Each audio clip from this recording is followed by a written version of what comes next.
So I just wanted to show you guys what wheezing is, in case you're not familiar.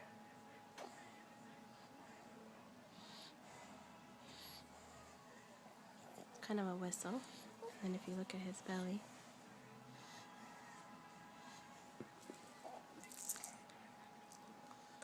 and so we are treating this wheezing with, here, let me see, Gigi, with drosera, which is a homeopathic remedy.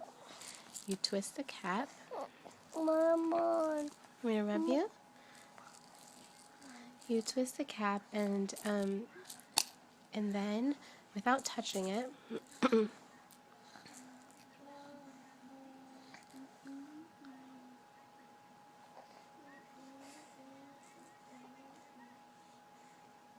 job, Gigi.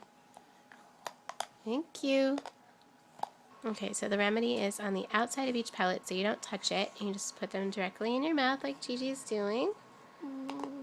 Good job. And you preferably keep it under your tongue, but for a little one to chew is just fine. And we'll see how this turns out. But again, we're doing it fairly often because his wheezing is really bad. Say bye. Bye. Mama, yeah.